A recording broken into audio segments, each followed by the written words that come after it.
I've seen the two cutest little puppies I've seen in a long time. 13-week-old Jack Russells, two of them, so brave, running around, so cute, jumping. I took a photo, not the best photo, but I took a photo. I'll try and remember to put it on here, give a little clip, a little pan over so you can see them. They were adorable. But aside from that, looks like I might make good time into work today, but I wish I hadn't worked so hard last night.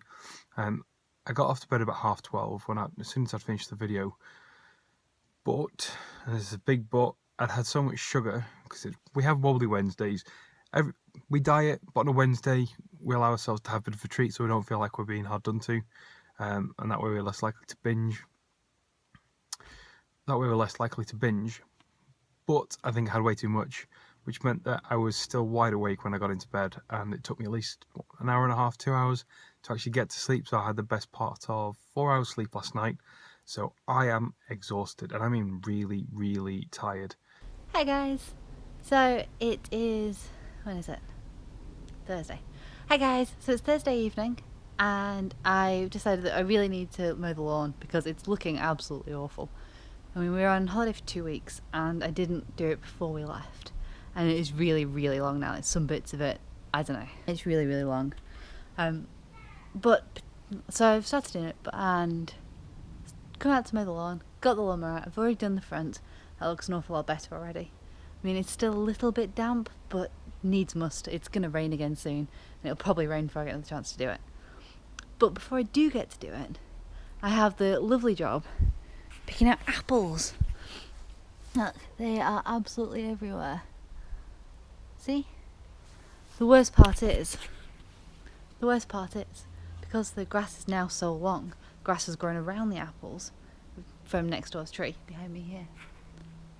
So the grass has grown around the apples, and I now can't see them, so I'm standing on them to find them, which is going to be a really big problem when I miss one and hit it with the lawnmower.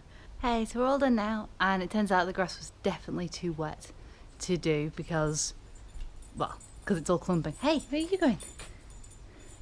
Well, because it's all clumping out. But at least it's better now. It's an awful lot shorter than it was, so hopefully it'll dry out quite quickly. And then if it does rain again, at least I've got a good chance of being able to cut it next time.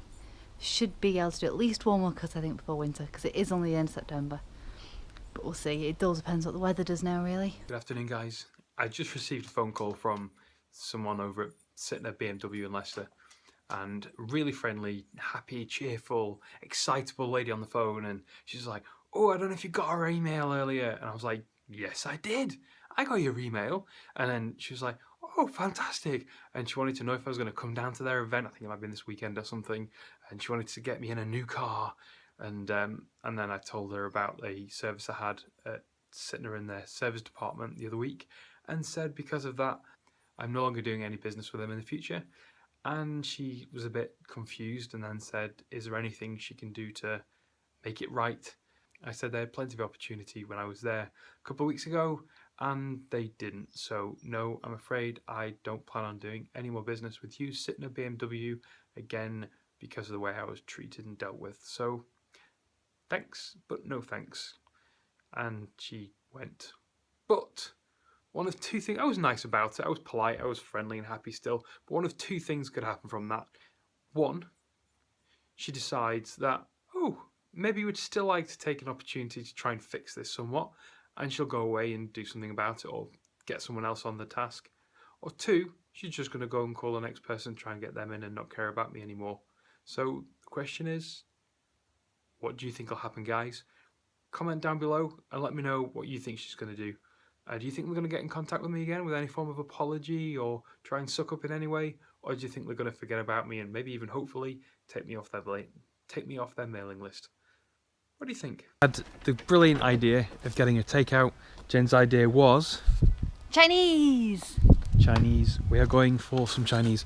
We're going to go pick it up from our favourite Chinese shop, outlet, not restaurant, takeout. Our favourite Chinese takeout in Harborough. Can't remember, do you remember what it's called? Swallow Cottage. Swallow Cottage. We say it's our favourite. They know Jen by name. Not just by name, right? She places an order and they know exactly who it is that's placing the order. Either we go there too much and order the same thing too often, or they have two customers. For any of you guys that may be watching that live in or around Harbour, this is our Chinese. Well, not our Chinese, it doesn't belong to us. The Chinese we go to. If you guys like it, leave a comment. I definitely recommend it. It's got a 5. It's rated 5 on the food hygiene rating score, which is good. Gotta say that lady always is lovely when we go in there. She's so friendly. She always addresses Jen by name. She doesn't know my name. What do you think my name is, Jen? To her, what do you think my name is? Mrs. Jen. Mrs. Jen. I'm probably Mrs. Jen to her. I think you've only started coming with me quite recently. I've Usually been I go loads. on I've been loads. You do go often. Yeah. But usually I go on myself. Okay. More often than not. And I think that recently she might think that it's quite nice that I found somebody to like share my Chinese with. But you've been ordering the same amount of food. Yeah, she probably thinks she don't eat anything. You get to watch me eat my Chinese. But yeah, if you guys hear any bad things about that place, I wouldn't recommend telling me. You know what they say, ignorance is bliss. Woo! I won the lottery! Well, kind of. I won £25. Not quite the millions I'd hoped for. I get an email every once in a while, because I play online, the National Lottery. I get an email every once in a while. It's like something about news about your lottery ticket or something. And it's like, and between, it's a bit like Schrodinger's cat. From when you get that email to when you go onto the website and find out you've both won nothing and everything, and your mind's racing how excited you are, and then you find out it's 25 quid. Better than a kick in the teeth, covers the cost of playing the lottery, but really, once, I wouldn't mind winning the lottery, please. Well, it's gone midnight. You can't really tell with this light, it's really bright. Well, there we have it. I've just finished publishing the very first Disney vlog video. To be fair, there's not much Disney in it. It's more as getting to Disney, the plane, the flight, getting to the airport. There's a little bit of Main Street Electrical Parade at the end. If you haven't checked it out, make sure you do. The link's below. If you're watching this video, all the videos should be up in a nice little playlist for you to check out. So head on over there. And if you've already seen them, leave comments, like them, and make sure if you haven't already done so, subscribe. Good night, guys.